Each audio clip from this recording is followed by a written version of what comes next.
एक शहर में रेहान नाम का एक लड़का अपने दादाजी के साथ रहता था। रेहान अपने दादाजी के पुराने कबाड़ खाने में कुछ ढूंढ रहा था। चारों तरफ धूल जमी हुई थी और पुराने सामान बिखरे पड़े थे। तभी उसकी नजर एक धूल से ढकी सुनहरी घड़ी पर पड़ी। रेहान ने घड़ी उठाई और उसकी सुई को धीरे धीरे पीछे घुमाया। अचानक कमरे की दीवारें पिघलने लगी, सब कुछ घूमने लगा और अगले ही पल रेहान खुद को एक हवा में तैरते जादुई बगीचे में खड़ा पाया। वहाँ के फूल कांच के बने थे और जब हवा चलती तो उनसे मधुर संगीत निकलता। पूरा वातावरण किसी सपने जैसा सुंदर था। तभी रेहान की नजर एक झाड़ी के पीछे गई। वहाँ एक नीले रंग का छोटा ड्रैगन बैठा रो रहा था।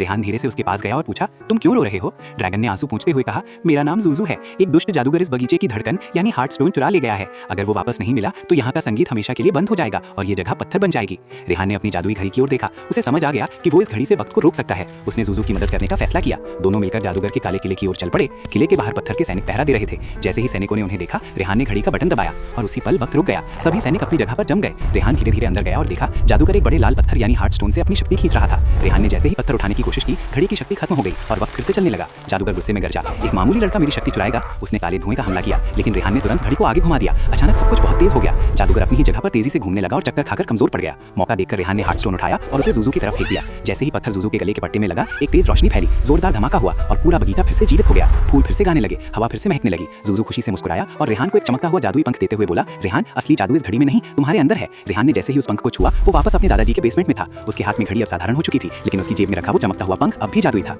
शिक्षा, असली जादू किसी वस्तु में नहीं बल्कि हमारे साहस और विश्वास में होता है। अगर ये वीडियो आपको अच्छी लगी हो तो वीडियो को लाइक करें, कमेंट करें और सॉफ्ट ट्रूथ स्टूडियो चैनल को सब्सक्राइब जरूर करें। धन्यवाद।